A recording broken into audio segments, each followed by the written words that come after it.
Hello, may we start our webinar? So, Mrs. President of Ifrane Forum, distinguished speakers, welcome to our participants to this webinar under the theme African Continental Free Trade Area, Changing the Paradigms for a Successful Integration.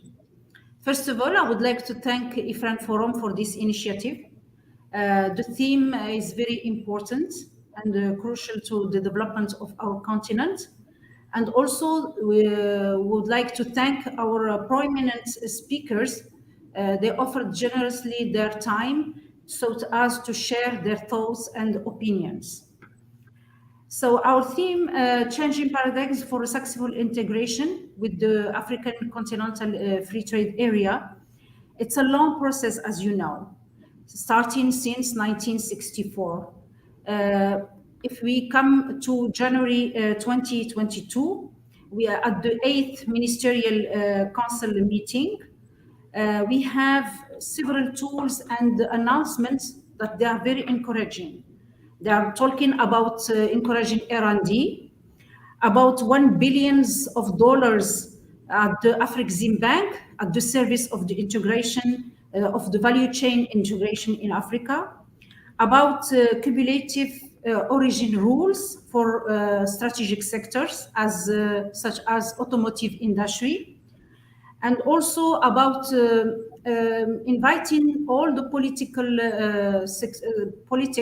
economic politics in several countries to really converge for the integration of Africa. They give also orientation for the textile, because nothing happens today, but they invite to have a new approach that we make of this sector a strategic sector in Africa. Also, they developed a Pan-African system for payments and settlement system. That is very great news. It was the 13th of February this year. Also, they established funds to develop the automotive industry in Africa, and also funds to help small economies to integrate the African Continental Free Trade Area. All these tools are very encouraging, and they're talking about how to go further to make it successful. Why? Because this free trade area agreements, it's about Africa, about 1.2 billion of people, 2.5 trillion as cumulative GDP for this continent. And World Bank told us that the intra-exports will grow by 81%, thanks to this free trade area if it's fully established. The industry will be booming, and services also. So to run our webinar, we have 4 questions that with our prominent speakers we should respond to. So first question, how can we identify the obstacles that obstruct the achievement of a free trade area between African countries? We have second question, what are the means to progressively remove customs barriers and dematerialize procedures?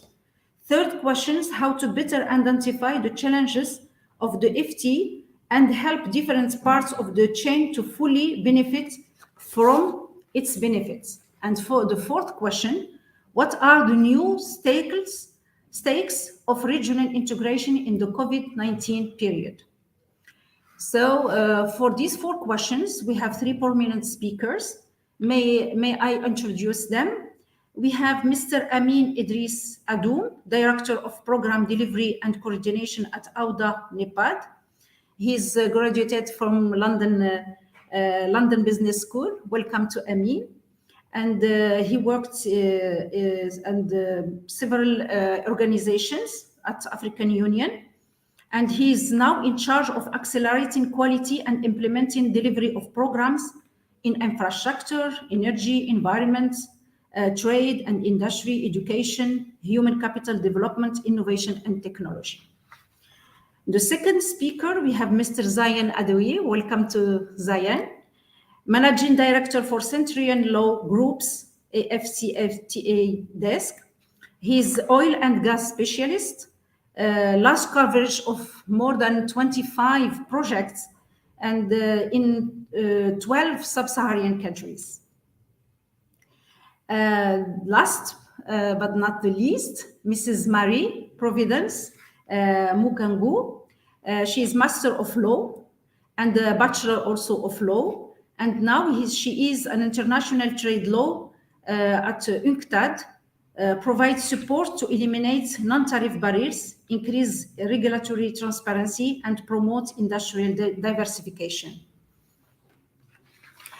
Dear participants, we have 60 minutes to go all over these 4 questions with our speakers.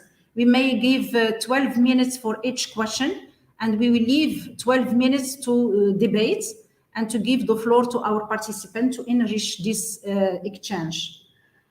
So, dear speakers, may we start with the first question? As you know, how can we identify the obstacles that obstruct the achievement of a free trade area between African countries? Mr. Amin, how can you help us to give some highlights for this question? All right, thank you very much. Thank you, Zara, and good afternoon to the other speakers. Good afternoon as well to all the participants. In fact, when we talk about barriers for a free trade area, usually people look always to regulatory barriers, for instance. Those are very well known, so I'm not going really to go into that one. I would rather actually talk about some other barriers if you want really to take full profit of the continental free trade area. Those barriers are mostly actually linked to the way our companies, our businesses are organized. So number one, you have the issues of funding. So most of our businesses in Africa are micro, small, and medium enterprises. There are about 100 million micro, small, and medium enterprises across the continent, and only 8% of them are functioning as formal business. Functioning as formal business means they have an accounting, they have financial management system, well-thought organizational structure, and more important, they are fully registered. So that's actually one of the main, I would say, barrier that refrain them from accessing even to financing. So we need actually to address this. The other issue, of course, businesses all across the continent, they are scattered, so they network hardly, they hardly network. A business in Morocco, for instance, would hardly actually connect with a business, I would say, in Kenya, extremely difficult because of lack of infrastructure, telecommunication infrastructure, transport infrastructure, and also the difficulty actually for people to move from one place to another. This is extremely important. Another barrier is our businesses in Africa really don't have proper access to advice. So advisory management is not something which is well developed and well used in the continent. And if there is, and it's of good quality, it is very expensive. Another barrier is, I would say, fragmented and inefficient government processes in all our countries. And this is actually a huge barrier because you will see that in all our countries, government processes are quite complex, difficult, and they are fragmented. And so if government process in country A is difficult, in country B it's the same. And the bad thing and the worst actually here is that there is no really standard. Let's take the example. You want to move good from, let's say, Niger, which is neighbor to Chad, two different regional economic regions, communities, number one, two different customs systems, and even if you bring technology, it's going to be very difficult for them actually to move from one place to another. So I will stop here Those are the main barrier out of the regulatory and legal and all those governance barriers that we have. Thank you. Thank you, Amin. I may agree with you that funding, the networking, the lack of infrastructure, the advisory management, it's really true obstacle, and the fragmented processing between the governments do not help a lot the integration between business communities in our continent. Mr. Zayan, how can you also consolidate these four obstacles on the others that they are under your specialties as gas and oil specialist, and you are governing more than 25 projects through 12 countries, sub-Saharan countries. So you may see and notice this kind of obstacles. Thank you. Thank you very much. I do agree that, funding is a problem for trade, and that's not just in respect of Africa alone. But one thing I've seen in my experience is that projects are not optimized. They're duplicated because of the go it alone, strategy many African countries have. So that's why a more integrated Africa will result in having projects where the costs are reduced because facilities can be centralized. And when facilities are centralized, several countries or a number of regions, can take an advantage of those facilities to reduce project costs. Now, the issue of funding is also, it's a double-edged sword.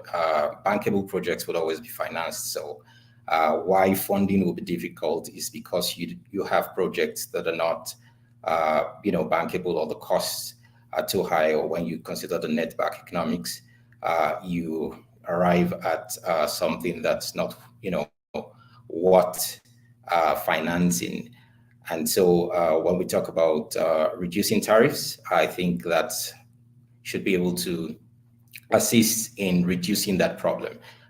We all know that transporting goods, and moving services across Africa has historically been quite difficult because of a lack of infrastructure. Sometimes it's easier to move things out of the continent. Movement of people, of something we in Africa try to shy away from, is also very important. You cannot underestimate the ability of an African entrepreneur or a young person to prospect on a continental scale. So for as long as we continue to shy away from that, we might not be able to have that comparative, advantage, or be able to compete with the rest of the world significantly. The concept of shared prosperity, I think, is something Africans need to lock onto. Understand that Africa is a bloc. The amalgamations and segregations that were handed to us and we've, handled religiously have never, been beneficial to us as a continent. We need to see that there are synergies between South Africa and Mozambique, Nigeria, Ghana, what have you, which, as a bloc, thinking about the resources and having a way to have a regional plan to develop these resources and to trade reasonable, with fair rules and also lower costs. These are things that could really engender a prosperous Africa. We must bear in mind that trade is not the end, it's a means to an end. The end is Africa to become, competitive, for Africa to improve its wealth and the conditions of living across the continent. Thank you, Zayan. Yes, you are talking about the lack of centralization and also duplicating projects, problem of funding, transportation, infrastructure. For you, it's easier to move goods out of continent rather than to exchange African countries. Also, problems of movement of people, and you may recommend regional plans for development. of industry or sectoral any sectoral development. Thank you for your thoughts, and perhaps we can ask Marie if you have any suggestions also in enrichment to these questions. Thank you, Zara, for allowing me to contribute as well to this very important question. To add to what the previous speakers have said, well, it has been observed that most SMEs in Africa are concentrated in low productivity and small. I mean, they operate at the small scale level and in low productivity sectors. So in order for them to take advantage of opportunities offered by the AFCFTA, they have to shift to high productivity sectors, to labor intensive and skills intensive activities. And that would require actually that they diversify or add value to the kind of products and services that they trade in order to remain competitive on the continental market. There's also the issue of access to information, not only in addition to the networking component of it, in the sense that businesses across the continent do not communicate with each other, but there's also a problem of lack of information, lack of access to trade relevant information with regards, for instance, to customs procedures or to any kind of requirements that may be attached to the goods and services traded. That makes it more difficult for traders to move goods from one country to another, because there are some regulations that simply cannot be done away with and that need to be complied with before a product can get into another African country's territory. So it's also very important to make sure that the information is easily available, that it's easily understandable, and that there's a lot of transparency when it comes to to compliance-related issues. I would say that those are some of the critical, points or the critical things that need to be addressed. And of course, that there's something that is very important, which is really in the area of engagement. Very important that the private sector actually engage in the policy space with the policy makers, with regulators, to make sure that their concerns or their constraints are known and are actually addressed by the policy makers. So very important that they actually do engage at that level. Thank you, Marie. So for you, it's that we have high concentration of SMEs on low productivity sectors, and you may recommend that they have to diversify their products and services and to go more and more to high productivity activities. And you highlight that the access to information is very important, is very relevant for these SMEs, and also they have to make their voice to the policymakers, so their concerns will be taken into account for any political sectors policy. So I think we finish with this question. We have this 12 minutes. We can move to the second questions. And I stay with you, Marie, because I know that you are specialist in how to remove customs barriers. And I give you the floor because you tell me that you have a presentation. And we will share your slides on the screen, that our participants can enjoy the information and also your explanation. Thank you. Thank you.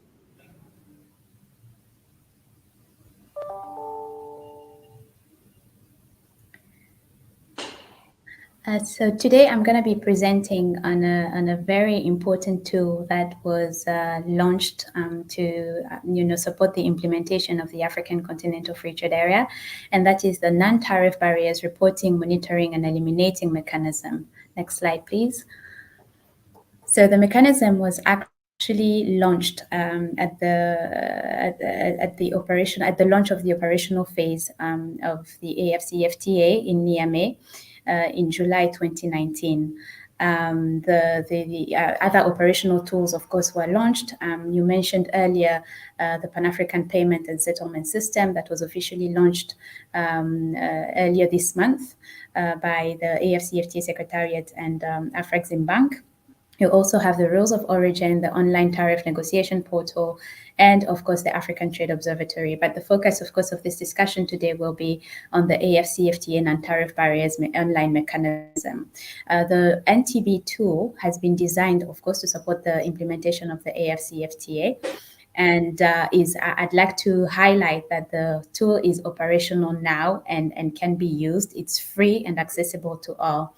In terms of just giving you a status of the AFCFTA agreement ratification and negotiation process, as of February 2022, the AFCFTA agreement has been ratified by 42 African countries. I understand that DRC has just deposited its instrument of ratification yesterday. Of course, the Cabo Verde was the 41st state party to have ratified, and now we have DRC. In terms of trading goods, then the rules of origin have been negotiated at 87.7%. When it comes to trading services, the 46 schedules of specific commitments have been received, and when it comes to phase 2 issues, which relates to investment, intellectual property rights, and competition policy, the negotiations are ongoing. Next slide, please. So as I explained before, the NTB mechanism, of course, relates to non-tariff barriers. So I think it's important to understand what non-tariff barriers are. So they actually refer to a wide range of restrictive regulations and procedures that are imposed by government authorities that make the importation and exportation of goods difficult and or costly. Some examples of it could be discriminatory or arbitrary application of sanitary and phytosanitary measures, restrictive customs procedures, or unjustified application of those custom procedures. But it's important also to note that not all regulations or procedures that are costly are non-tariff barriers. Some of these regulations are actually put in place for legitimate reasons, such as the protection of human life, plant life, or animal life, for environmental reasons, or again for to achieve important public policy objectives.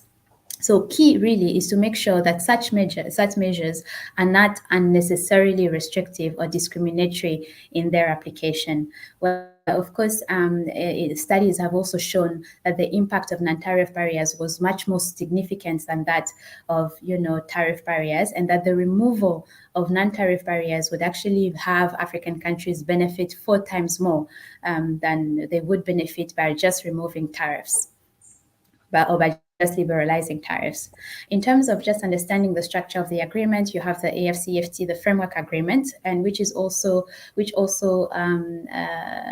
contains a number of protocols that regulate specific issues. So you have a protocol on trading goods, a protocol on trading services, a protocol on the rules and procedures on the settlement of disputes, protocols that will regulate phase 2 issues, meaning a protocol on investment, on intellectual property rights, and on competition policy.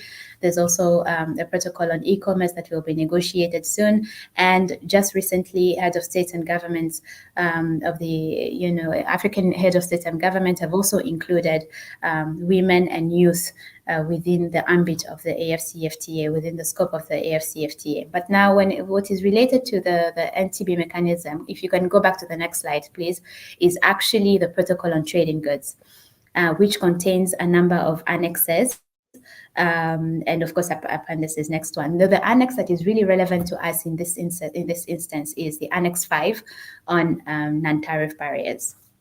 Next, please. Next.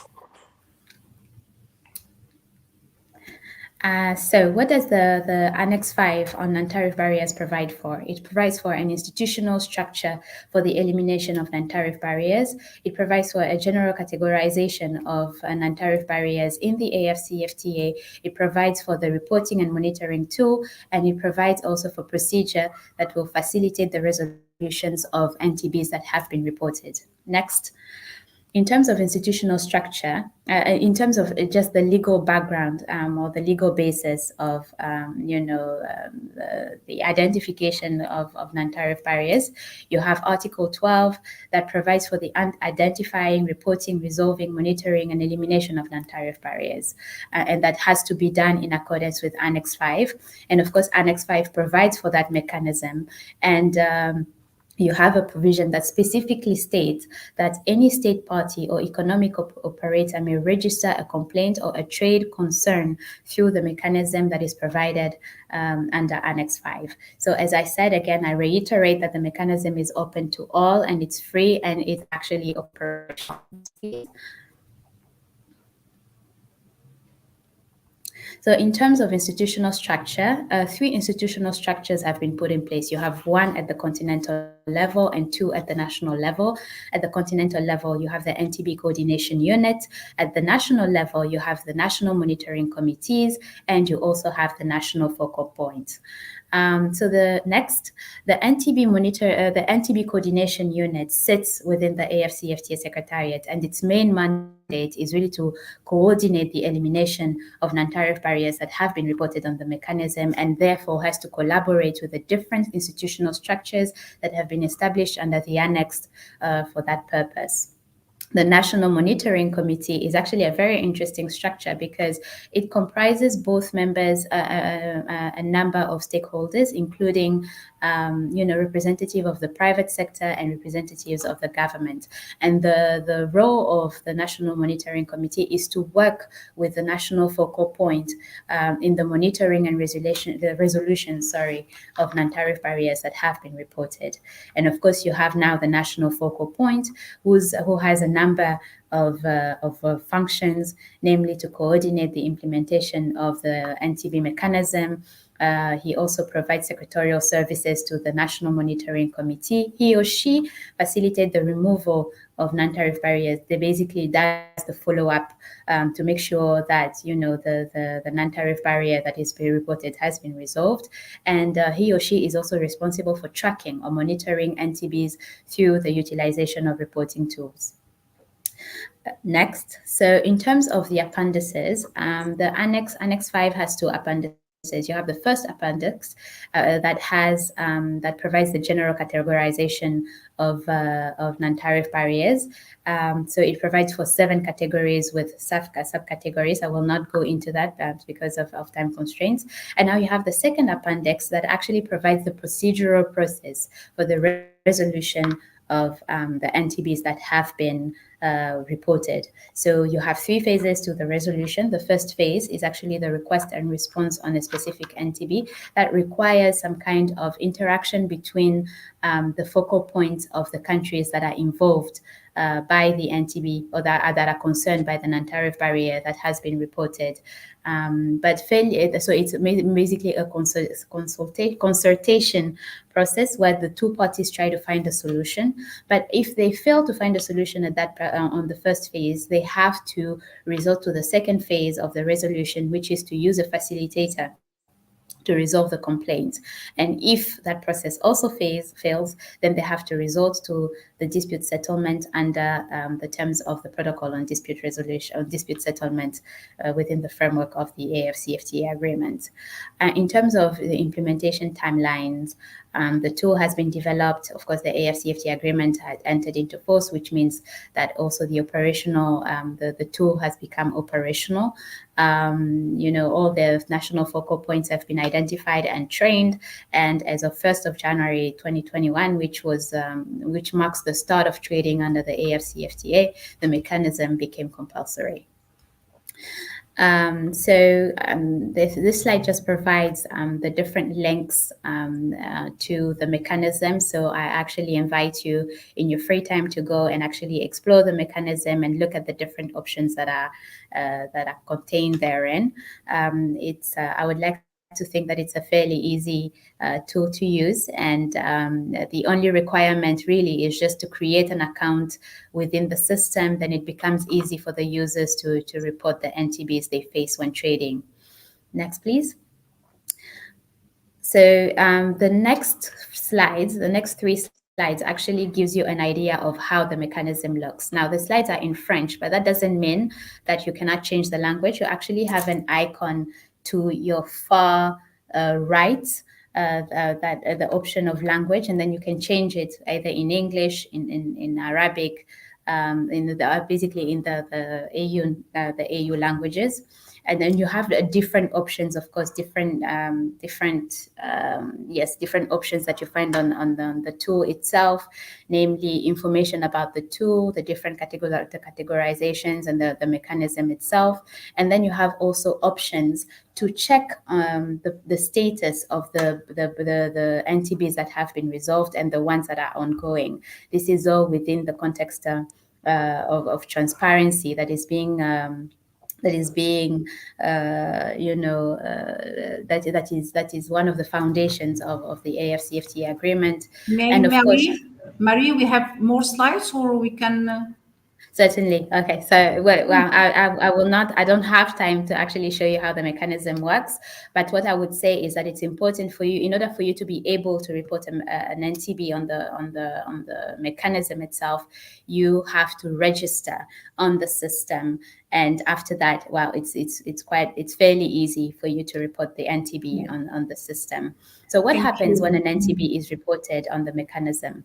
Well, the relevant authorities receive notifications immediately. By relevant authorities, I mean the national focal point of the requesting country and the national focal point of the responding country. So what would happen is that the NTB coordination unit within the AFCFTA secretariat will analyze the plaint to assess whether or not the plaint is actually an NTB. Mm-hmm. And when it is an NTB, then the NTB is, the plaint or the NTB is allocated. The 12 minutes.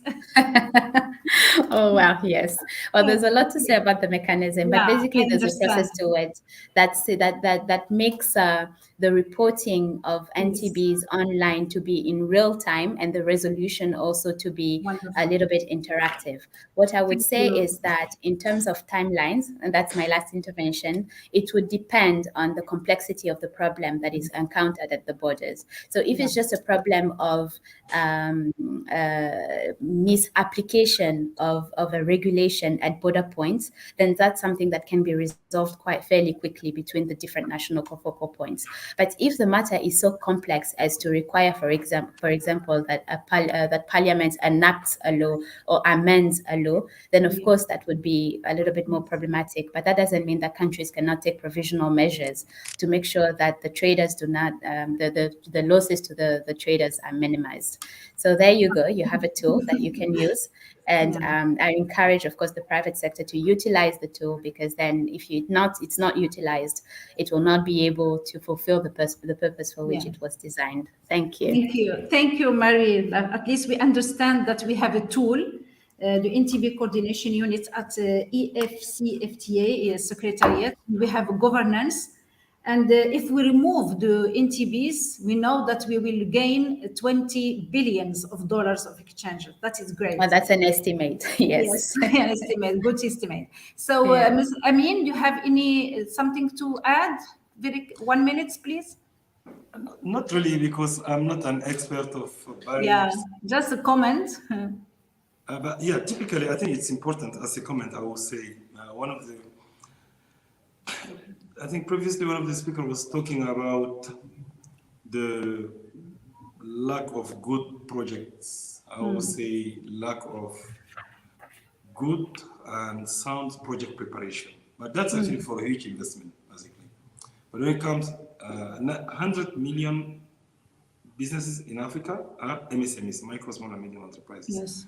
So here we are talking more about how to improve their governance so that they can access to financing. Now, after accessing to financing, they need to trade. This is where actually access to market is important, and where ACFTA and instruments, tools, processes like non-tariff barriers or customs management, all those tools and instruments come on board. So now that we have the instruments, we have the tools, it's pretty good. We need now to invest, put more energy on upgrading the quality of our businesses. Thank you. Thank you. With you, Zayan, we will move to the third question. Do you agree with me? So we can say how to better identify the challenges at the free trade agreement and help different parts of the chain to fully benefit from its benefits. So Zayan, the floor is yours. I believe the fact that we have, something well articulated means that we really understand, what the problem is, and as to say, if you have it articulated, half of the problem is solved. But implementation will be key.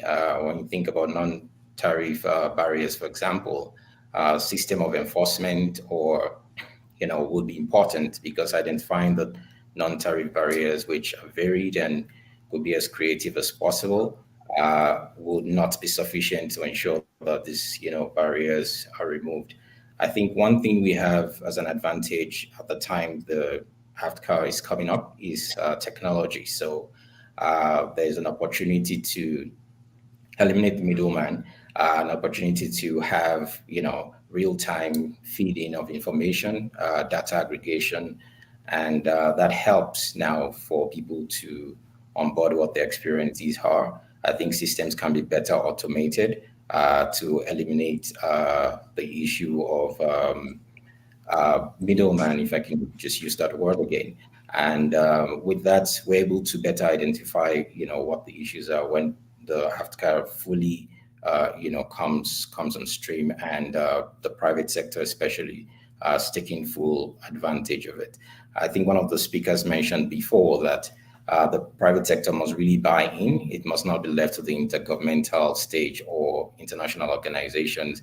I think that's where the business, is really done.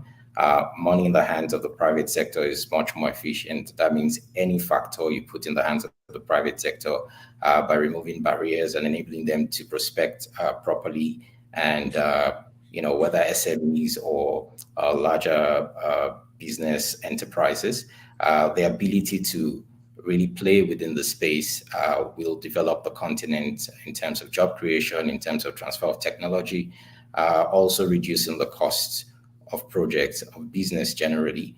And that would also inform improvement of infrastructure, because when there's a market for it, and it's clearly seen that the net back economics is good, people would also invest in infrastructure. Governments would also be able to be part of that. So we have advantages. I think Africa has a young population, average age of 18 or 19 to 20. I think that's significant. That's important, because that's a population that can grapple with technology easily, if I could, say that. And that means that whatever systems are put in place would be properly onboarded, would be properly accessed, and across the continent, there can be that integration.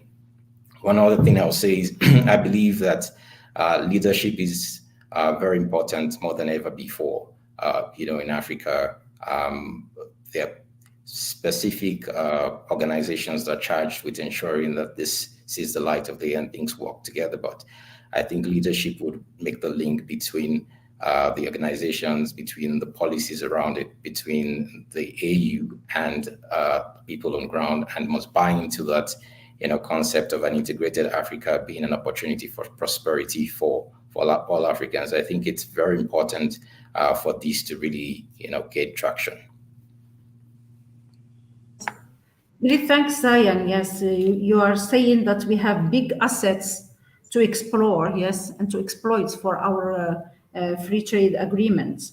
You said technology, information, young population, and leadership.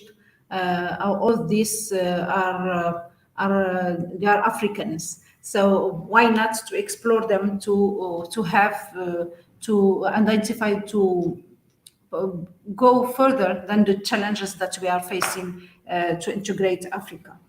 So, Mr. Amin, what do you have as contribution for these subjects?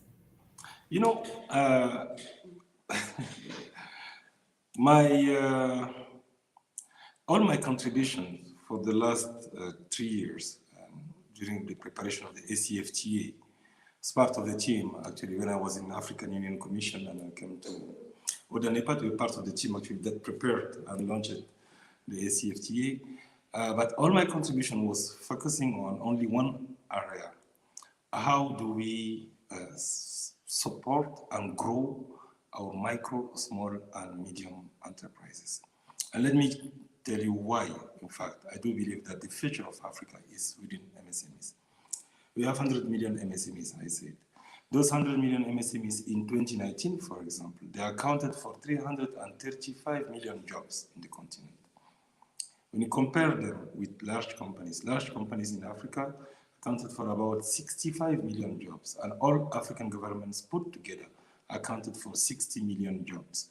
That means that, in fact, when we are looking for job, and specifically job creation, it's coming from micro, small, and medium enterprises. That's number one. Number two, and this is as well something very important to note, most of the African MSMEs are actually mostly working in trade, in fact, trade and services. I would say about 70%, 60%, 65% of them precisely are in trade and services. Less than 20%, I think 14% are working in the agriculture business, basically. About 7% in the industry. And the remaining, we will put any other kind of business, including IT and technology. Now, if you look at all the waves going around technology, we have the impression that this represents the biggest opportunity in Africa. Yes, it is an opportunity. But right now, where actually there is a need to strengthen people capacity, business capacity, are mostly in the area of general trade, I would say. And this is extremely important because that tells us as well that there's a future for AFCFTA. What means trade? Trade means mostly import and export and distribution of goods. And this is extremely important. That means that in Africa, we are already going toward this direction. Now, we can improve this, of course, we can sustain this by bringing technology in. Unfortunately, while people really invest into technology, they don't necessarily invest into improving this, even through technology. And this is actually interesting. We prefer, for whatever reasons, actually invest more even in fintech, which is good, but fintech by itself wouldn't necessarily bring value. It will enrich people. It may unlock opportunities, but I'm not sure that it's going to create jobs, for instance. Median age in this continent is 17 to 19 years old. That means that 65% of African population are less than 25 years old. 70% are less than 30 years old, basically. Now, another statistics. If you take some countries in the Sahel region, for instance, take Niger or Chad, every year they are adding up 200,000 youth in the job market, but yet there is no job. So how do we do? I think we believe that, again, supporting MSMEs, specifically in 3 areas, agri-business is important. Not actually send people to do agriculture, no. Because the more people you have in agriculture, the less productive you are. Actually, it's more on the other side. Transforming, utilizing, processing is important. That will, of course, accelerate as well small industrialization. So it's important we invest into agriculture, productivity, link them actually through the value chain, some value chain to industrialization. This is important. Then we would have something to trade, because it doesn't make sense to only talk about AFCFTA. I am part of AFCFTA as an African Union employee. We are promoting this, but at the same time, as a person actually in charge of industrialization, I do believe that we can't just talk about trading when we don't have anything to trade, unless we want to do like, let me say something which is politically incorrect, Nigeria import and re-export, like to Benin, for instance, or to other African, West African countries, they import and they export. Is it what we want for AFCFTA? We want for AFCFTA to trade our own service, our own good. Therefore, and I will conclude here, we need to bring to our micro, small, and medium enterprises a support within 4 areas. Number 1, building their capacity to structure them. I told you at the beginning that only 8% of them are structured, because there are only 92% are unstructured. That means that they appear like very risky investment. You can even bring equity, extremely difficult. I'm not even talking about working capital. Or usually you can access working capital, they can't access equity. Without equity, no growth, number 1. Number 2, and extremely important, provide a very adapted financing model. We should stop thinking that financing development would develop Africa. It is actually financing trade and business that would develop Africa. And to do that, we need an adapted financing model that would take into account, number 1, all the de-risking processes and approach that we are actually pushing forward is very important, because we're working to de-risk MSMEs, bring them at a certain level, so then they could access to financing in terms of equity. And this equity could come from domestic savings, by the way. This is number 2. Number 3, access to market. This is where AFCFTA come on board, basically, with all the mechanism that the AFCFTA as a tool, as an instrument, is providing, and all the work that our colleagues from AFCFTA and other organizations are doing as well, to build capacity of governments to make sure that AFCFTA become a reality. And finally, number 4, and this is extremely important, we need to invest more in social protection. Because of lack of social protection, 80% of African MSMEs die within 3 years, normally. And that means that they keep actually restarting, going back. It's a lot of waste because of lack of social protection. What means social protection? It is healthcare, for instance. It's extremely important. Decent job is extremely important. And finally, protection for investment and for investors as well. An adapted one. So without those 4 elements, we do believe that we would be talking as scholars, researchers, international civil servants, experts of AFCFTA, but it will not translate into something meaningful, impactful, and achievable for business. Yes, Amin. Yeah. Thank you. I think you already are responding to the 4th questions, and I would like to thank you, because you are highlighting that we have 100 millions of micro and SMEs in Africa. Mostly they are in trade and services, and we need for trade and the subject of this continental free trade area. We need trade of goods and services that they are produced in Africa. So we have to build and reinforce the capacities of the SMEs. We have to give them adapted financing model. We have to offer them access to markets, social protection, and protection of investments. That is what you've said, and it's very highly important. So we can move to, yes, we are moving already to the 4th question, and I give the floor to Marie. If you have your contribution for what are the new stakes of regional integration into the COVID-19 period.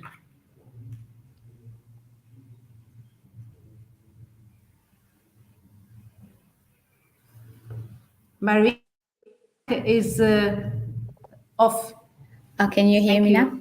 Yes, sorry. So I'd say that COVID-19 has had quite an interesting effect, in the sense that, well, of course, it had a negative impact on some businesses, in the sense that the business slowed and some had to close because they had no capacity to comply with the COVID-19 measures and remain in business.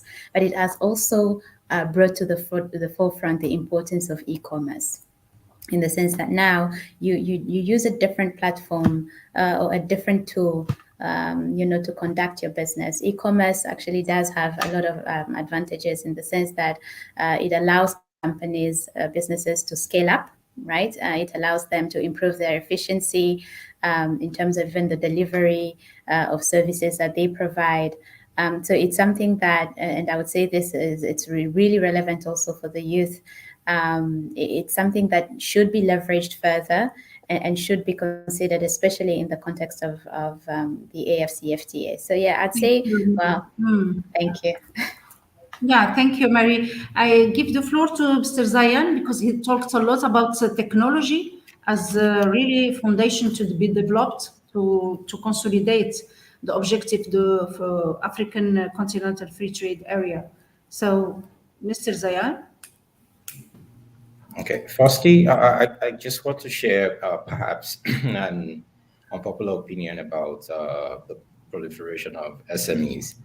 I think it's a certain state, born of necessity. You don't water sprouts to remain a sprout. The idea is that you want larger organizations that are able to, call on more of the resources to produce more efficiently and have economics of scale. The production problem exists with the proliferation of SME. So, I mean, I think we can work from answer to question. Europe, the United States, more developed clients do not have that proliferation of SMEs. The reason being, when these SMEs are fed, properly, then there's growth. The scale of SMEs, we speak of within Africa.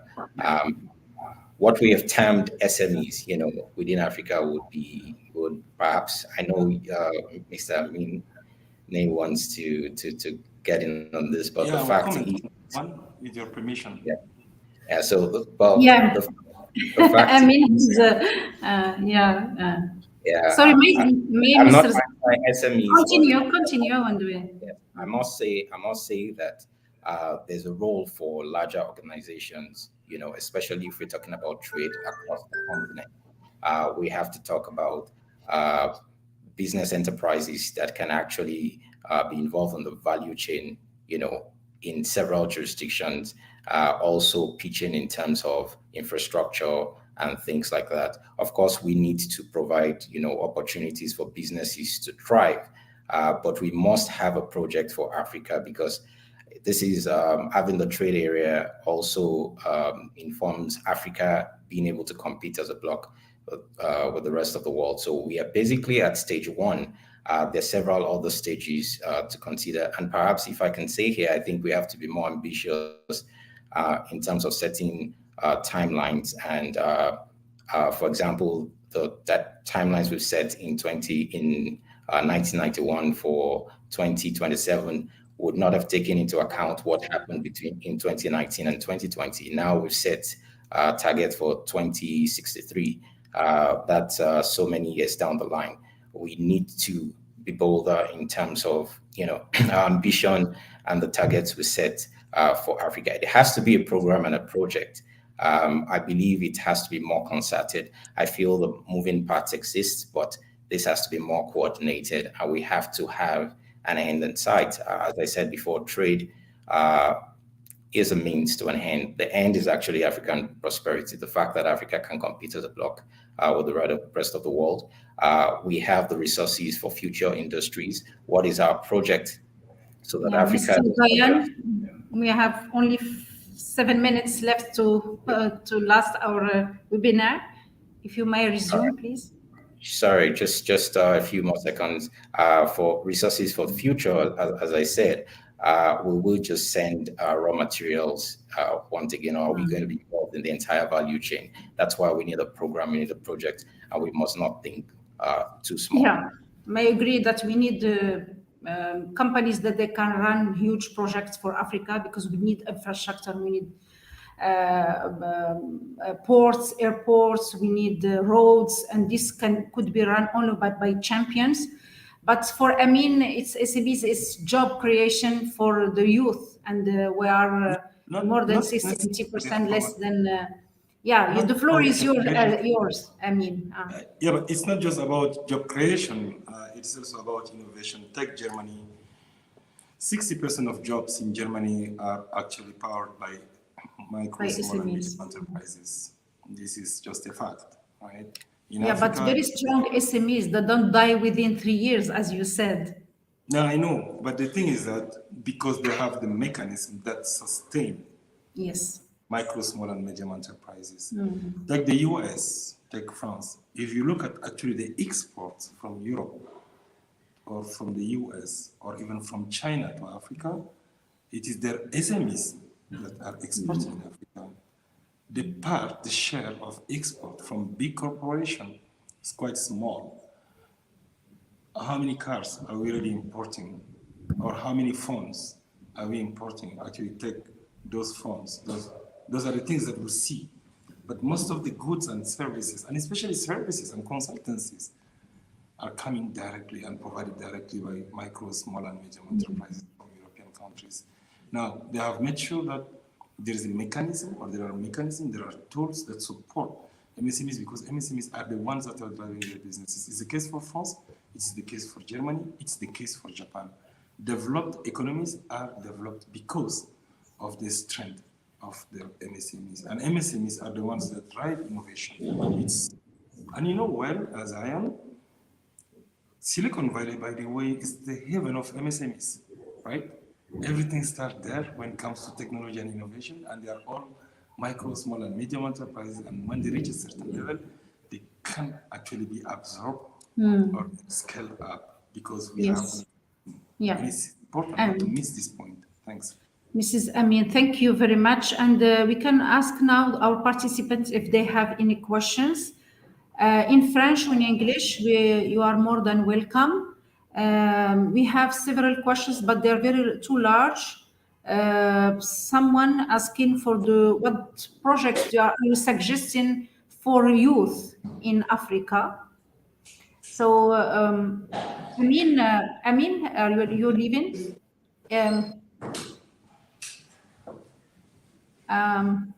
Yeah, sorry. Amin, yeah, there is a question for you. Someone is asking, one of our dear participants, which kind of projects that could you suggest for the youth in Africa? Sorry a second. Yeah, which kind of project you can suggest to the youth in Africa, to job creation? Yes. You know, in this continent, everything have to be done, right? So usually, unfortunately, I would say, the last 2 3 years, there is a tendency of everyone going only into technology, especially those who've been to school education, because it's quite light in terms of initial investment, which is okay. Or some people are going into agribusiness, but mostly, again, as I would say, connected to technology. And unfortunately, again, many people are going into business because it's done by default. They don't have something else to do, they believe. And once they have a job, they just go back. Now, where to invest, basically? Tech, pharma, actually, especially for youth as well. Tech pharma. In most of our countries, we don't even have a small factory to produce serum. You know, this serum that we utilize for the perfusion. You know, most of the Central African region countries, or even in West Africa, they do import that. But do you know that for $100,000 normally you could actually start this kind of investment? And fundings exist for this kind of actually initiative. It's a micro manufacturing, and it's very possible to do it. You know, food processing is another one as well, and of course transport is another one. So food processing, transport is key right now, again. And then you have the pharma, especially for some basic products, goods, and services. So there is a lot of areas, I would say. It's up to the youth to be imaginative, to be creative and innovative. But more important, again, before we start a project, I keep telling people, make sure that you structure your business very well. That's number one. Make sure that you are not alone. That's number two. And that's extremely important, because if you want to be the unique, the only one investing in your business, it's a recipe somehow to go and thank you. Thank you, Amin. We have 1 minute left. So 1 minute, 30 seconds to Marie and 30 seconds to Zayan. Marie?